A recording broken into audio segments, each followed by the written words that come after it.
Hi guys, it's me again. I know I've been absent from YouTube for over a year, but I have the best excuse possible. I had a baby! Yes! It's my daughter. She's 4 months old now. Yes, you're so excited too. Yeah, so this video is really to tell you guys what's been happening with me for the last year, how I was able to conceive her, because if any of you have been following my channel up till now, I've been having trouble conceiving my second child, so this is my second daughter. I've been trying for 5 years. I had been trying for 5 years, and I'm gonna talk to you guys about what finally worked with me, and how my pregnancy went, and how's it going so far during these last 4 months. And of course I have a new hairdo.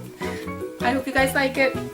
I'm not sure about it, but my hair is just falling out, which is normal after pregnancy. Your hair just starts shedding like you're some dog in summer or fall.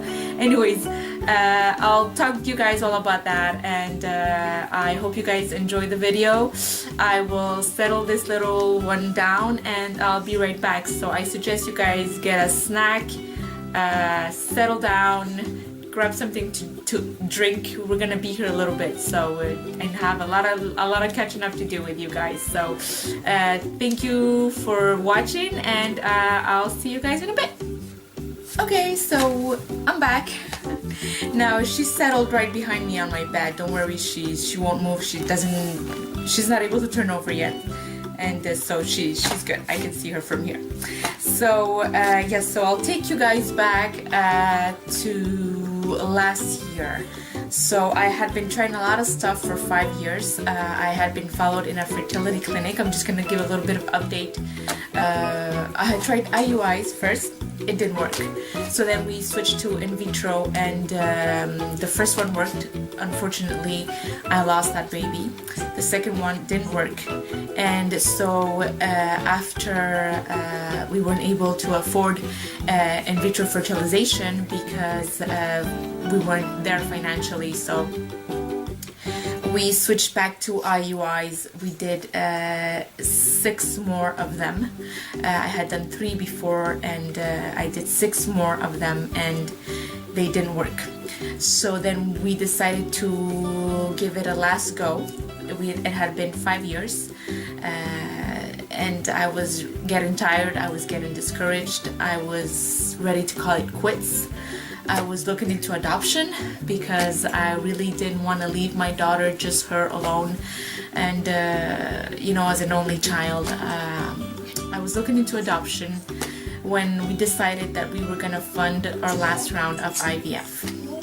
So we took some money out of the bank and we funded it, and so this time the doctor said, I will change protocols with you. So the doctor, I think he was thinking that maybe the problem was with me, that maybe my eggs were not of good enough quality anymore, so that he switched me to the longer protocol, which with his experience he saw that the eggs that were produced were of higher quality, the embryos were of higher quality as well. So I have with me the calendar that they gave me for the treatment. So that was not this summer of 2016. So of course you always start the treatment on the first day of your cycle, right? So the treatment is about 7 weeks, almost 2 months long. So they start you off with the pill to really thin the walls of the uterus, and then they start you after that you start taking a follicle stimulating hormone, of course, to stimulate your follicles. After that, you have an ultrasound to make sure everything's okay for you to start your hormones, that you don't have, you know, any cysts or any inflammation or whatever that can inhibit you from getting pregnant, or that could, you know, cause any troubles for you to conceive. After that, if the ultrasound is all clear, well, then they tell you you can start your hormones, which of course is to stimulate the production of eggs. So you continue that, whatever dosage, whatever hormones the doctor prescribed to you, and at the same time you continue the FSH hormone to stimulate the follicle stimulating hormone. and they monitor you with all other ultrasounds to make sure that you're responding to the treatment. That after that, when you've produced enough eggs and the follicles are of nice big size, which if my memory serves me right, they have to be at least 18 millimeters big for them to be able to hatch an egg. And well, actually to produce an egg. And so after that they tell you, okay, stop the hormone, stop everything, take the trigger shot at this date, and then you can come in for your egg retrieval. So that what happens, and all of that takes 6 weeks. The last week it's the egg retrieval and the transfer, depending if it's a 3-day transfer or a 5-day transfer. It's a very long protocol, and it's a lot more injections than the shorter protocol that's about 2 weeks long. I found this protocol to be more trying than the last one. The hormones injection this time I had to take every day, and they were painful. They were, I don't know what type of hormone was in there. Maybe it was the solvent that was mixed with it. I don't know what it was, but I became very, very itchy. The hormone that I was prescribed was Repronex. I had to inject in all of the places that I was able to inject because I became so itchy and it hurt so much. I was injecting in my tummy, which they actually tell you to do. I was injecting on my legs. I was injecting on my arms to make sure that one part of me could heal while I was injecting in the other one, and then I alternated, it was like that for like the rest, like for several weeks. It was hell because it was itchy, it hurt, and you always have to change spots, but even the spot becomes so sore that even if you inject right next to it, it still hurts. Anyways, but it's worth it. Let me tell you, if it works, it's worth it. So I was able to produce 7 good eggs. Of the 7 good eggs, 5 fertilized. Of the 5 that fertilized, only 3 were of good quality, and the other 2 stopped their transformation into an embryo. They never know why, it happens. So they transferred, of course, the best one, and the 2 other ones, the 2 other that were left, were able to be frozen, which I was so happy about because I had never been able to freeze any embryos before because they were not of good quality enough to be frozen. So the transfer happened, and of course you have to wait the 2 weeks to do your blood test, and I was so psyched. I was convinced it was going to work. Everybody said the embryo was great, it was of good quality, that it looked good, everything looked good. Came the blood test and it was negative. I was really, really bummed, but I had 2 embryos left. So he said, well, before we're going to transfer one of the embryos that are left, I'm going to do a hysteroscopy. I had already been through one. For those of you who do not know what it is, it's a procedure where they insert a camera into your vagina up all the way into your uterus to see the uterus, to see the lay of the land, to see what's happening, if there's something that might have been missed in the ultrasounds and all of the scans that I went through, something could be missed, And so I said, okay, fine, since I am really not comfortable with medical procedures, which is kind of ironic since I went through all this to get a baby. It's a procedure that can be done in a doctor's office with no anesthesia, with no, they don't actually put you to sleep like an operation, they sedate you. So with no sedation. It's uncomfortable, it hurts, and so since I'm a very nervous person when it comes to medical procedures, he said we're going to do it in the hospital where you'll be sedated, and there's going to be an anesthesiologist, I'm sorry, it's a very hard word to pronounce, anesthesiologist there that can monitor you, your breathing and everything. Sorry, so I said, yes, good, let's do it. Let's see what's happening, and so that was done. He found that there were 2 polyps, which are little growths in the uterus. That they're benign. they don't usually cause any problems, but they can hinder conception. They can hinder pregnancy. So he clipped them, and he said, just in case I missed anything else, he did a DNC, which is what they do when you get an abortion. They clean out the uterus, right? And so that's what he did. He cleaned out the uterus, and he said, we're starting with a clean slate, and we're giving this embryo all the chance that it can get to implant in a nice clean uterus and see what happens. So, and he said, this time we're gonna do a transfer with no drugs at all. So it's called a natural transfer. So usually after they retrieve the eggs, you're put on progesterone and estrogen, to prepare your body to receive the baby, okay, which is the hormones you would naturally produce if you were pregnant. So he said, we're not gonna put you under those hormones, we're just gonna transfer the baby naturally. And once you're pregnant, we'll start you on progesterone if you get pregnant. So the embryo was transferred, and 2 weeks later, the test came back positive, and I was so happy, then cautiously happy, because I had already been that road twice, and I had lost a baby twice. So I was cautiously happy. After the test came back positive, I started my progesterone.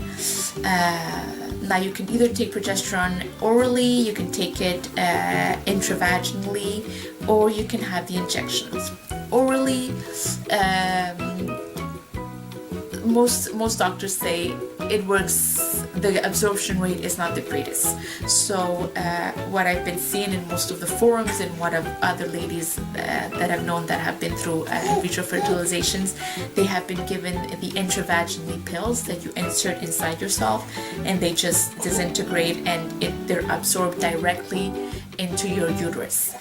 And I had tried those pills before, and they made me spot, and they made me bleed. And for somebody who's been through miscarriages, to see spotting and bleeding is really nerve-wracking, and it's really not something you want to see when you're pregnant. So I demanded the injections.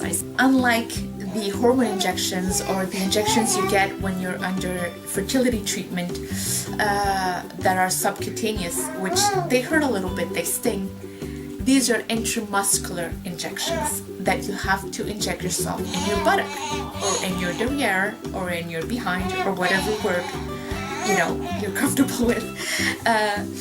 And they hurt. They do hurt. So if any of you are in treatment right now and are gonna take or decided to take the progesterone injections, they hurt. Okay, because the liquid is so thick, it's like an oil that you're injecting into yourself, and it hurts going in. It hurts. I took her because she was so fussy. Okay, so at first they gave you a big gauge needle because the liquid is so thick that you need to be able to inject it nicely into you. My God, it hurt. It got to the point where I was crying so bad. That's how bad it hurt. So then I asked for a smaller gauge, and the doctor and the pharmacist says, well, I can give you a smaller gauge.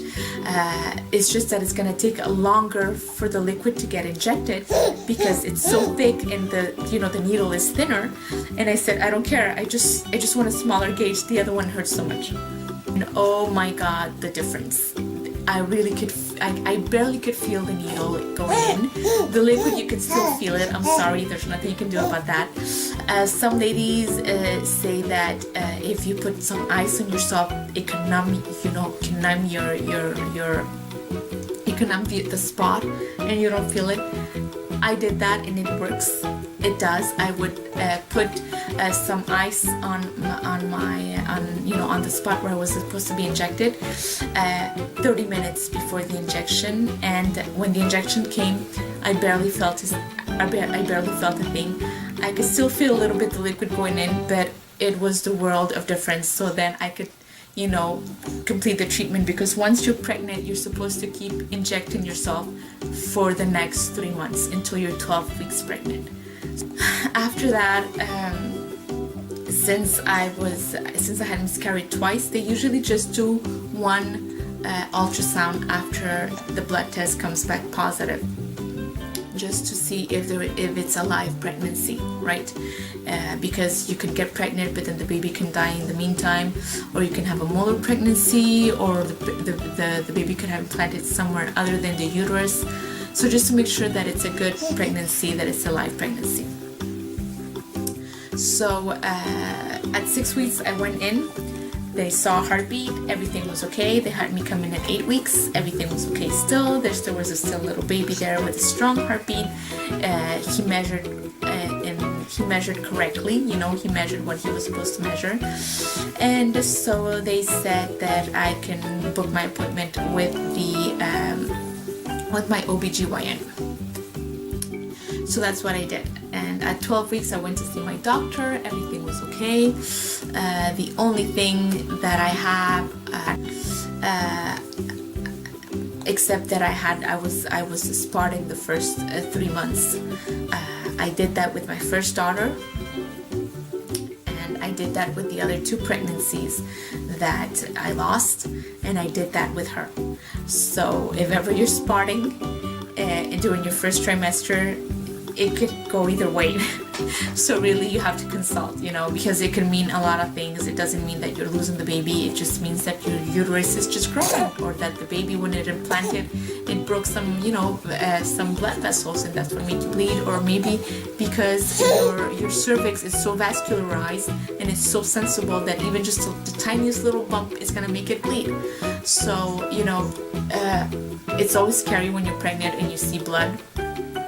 But my advice is just to consult, just, you know, have peace of mind. That's what I did. But it doesn't mean that you're gonna lose a baby. It could go either way, in my experience. When I was 24 weeks pregnant, I began having what I thought were Braxton Hicks contractions. Now, for those of you who don't know what Braxton Hicks contractions are, they are sort of like fake contractions that your uterus does.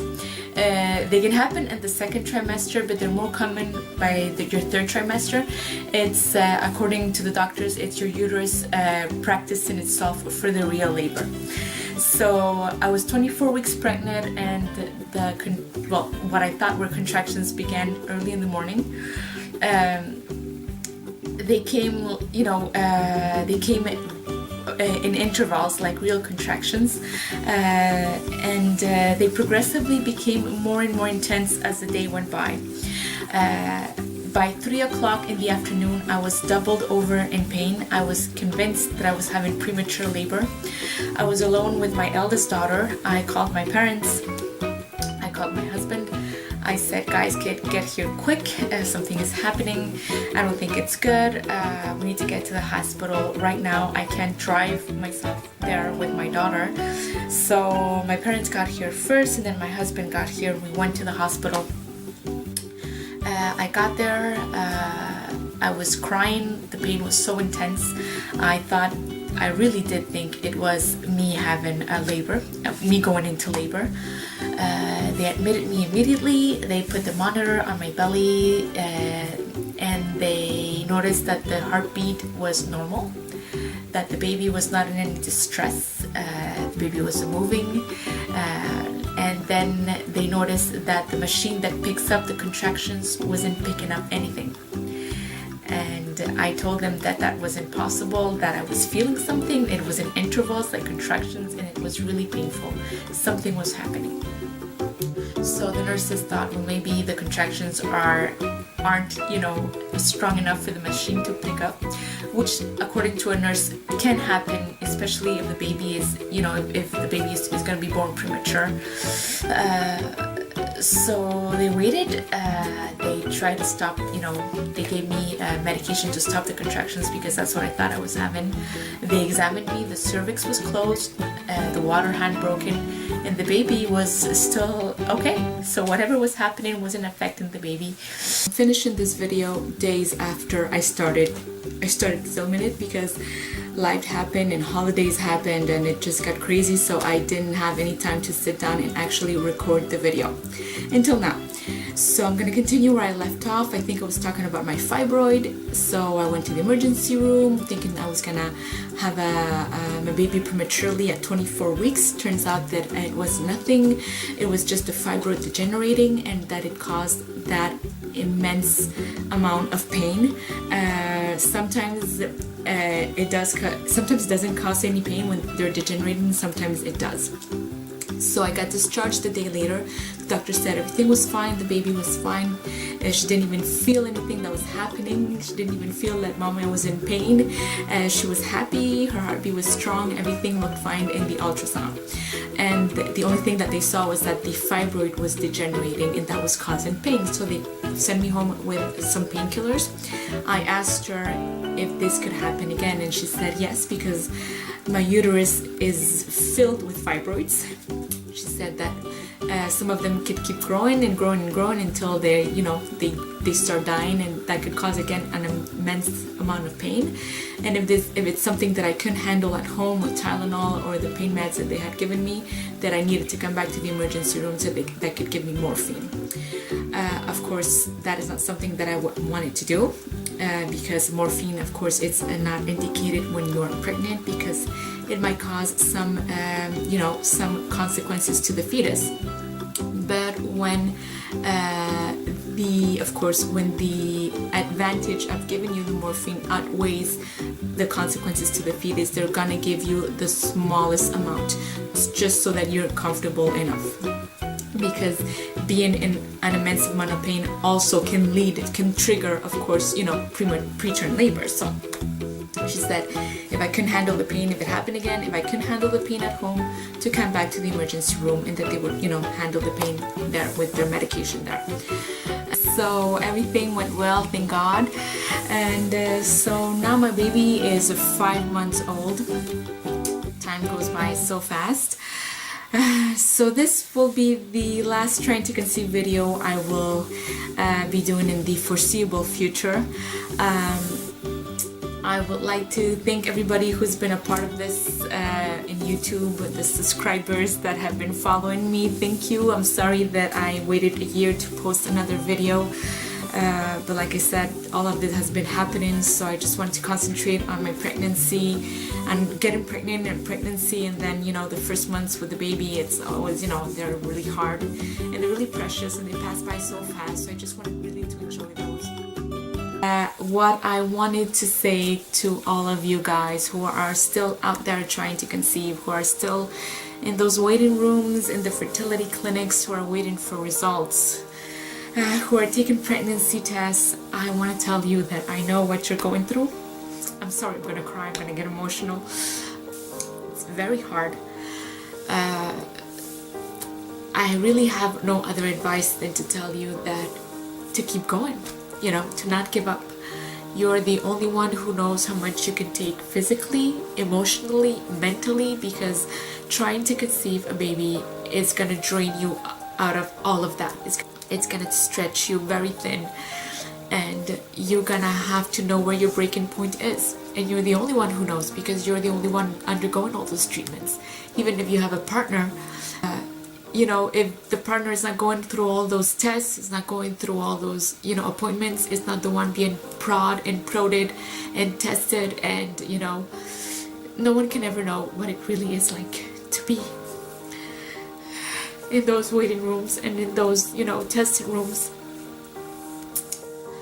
It's only you, so you know how far you're gonna take it, you know how far you can go before you break, and many times I wanted to give up, and I thank God that I didn't, because now I have my baby girl. And if you're willing and if you're able, explore every option out there. Don't give up. That's all I'm gonna say. Don't give up.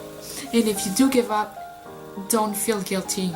Don't, because it is very draining. So you really need to know how far you're gonna take this, and don't listen to anybody who's negative, or to anybody trying to say to you that you should stop this, or that you should thank God that you have 1 baby or 2 babies or 3 babies. I mean, if you want to keep on having babies, who's to say you don't? Who's to say you don't have to? But I think people are more critical of a parent who already has a kid and who is in those fertility clinics, because I've had time and time again people tell me, people close to me, people far to me, people I just met, telling me, well, you already have a child, you know, what are you doing there? You already have a child, you should be thankful for what you got. What else are you looking for? And nobody has the right to tell you that. Nobody has the right to decide how many children you should have or shouldn't have, or how far you're willing to go to get a child, you know. There's no one other than yourself that has the right to tell you that you should have more children or less children, or that you should, you know, not feel grateful. Of course you're grateful for your child, but if, you know, for some reason you can't conceive naturally and you want another kid, well, you have to go and get help, you know. And there's no, you shouldn't feel guilty or shameful about that. So that's it. And I wish everybody, I hope everybody had happy holidays, and I wish everybody the best for this new year. And hopefully that all of you ladies that are waiting on a new baby, that are waiting in those, you know, fertility clinics, that this will be your year where you will have your babies. So I'm sending a lot of baby dust to all of you ladies, all of you, or even men, or whatever gender you are, that if you're trying to conceive, you know, a lot of baby dust to all of you guys. You know, stay strong, and you know, if you're determined, and if you, you know, if you keep going, it's gonna happen. And even if it doesn't happen, you know, at least you tried. At least you tried, because there's nothing more terrifying than waking up, you know, 20-30 years from now and thinking to yourself, my God, what if I had done one more test? What if I had done, you know, everything I could to try and have a child? Maybe I would have children, you know. So that was the most terrifying thought for me, was, you know, I'm gonna try everything I can, physically, mentally, financially, everything I can. I'm gonna explore every possibility that I can. And if at the end I don't have a kid, well then, you know, at least I tried. At least I know, and I could, you know, die peacefully with that, saying that at least I tried everything I could. So that's it. This will be my last video of trying to conceive. I'm gonna leave you with this nice quotation of Jimmy Fallon, who also had his kids via, I think, a surrogate, if I'm not mistaken. His wife and him also had problems conceiving, and when he was questioned about it, about what it was like, you know, trying to conceive their child, this is the quote that he gave. And I think it's a very beautiful quote, and I think really encapsulates everything, you know, that it is going through such a process. So thank you guys for following me on my journey. It's been 5 long years that I've been trying to conceive, and I finally have my baby. So hopefully this is a video that's going to encourage you, and it's going to give you a little bit of hope that maybe you should not give up, and you know that, you know, things are possible, you know, that, you know, if you try things, you know, it might happen. So good luck, a lot of baby dust, and thank you guys for watching the video. And what will my channel now be, now that it is no longer, the main focus is not around my trying to conceive? Well, it's gonna be a lot of baby videos. I hope you're gonna stick around for those. I'm gonna, you know, do baby videos about my favorite things, about favorite products that I used from newborn to 3 months, and I'm preparing now a video that it's gonna be from 3 months to 6 months. So hopefully you guys stick around for that. I'm gonna be reviewing baby products that I bought, you know, things that are very popular that I've gotten. And I'll also be doing some unboxings as soon as I subscribe again to all of that. I stopped all of my subscriptions. I know, I just wanted to concentrate on, you know, my baby and my pregnancy and everything. And plus IVF isn't cheap, so I had to also manage financially to be able to, you know, pay for that last IVF. So as soon as I get stable enough again, I'll do some unboxings again, and, you know, have a lot of different and fun videos for you guys. So thanks a lot for watching. Happy New Year, everybody, and good luck, and a lot of baby dust. Goodbye.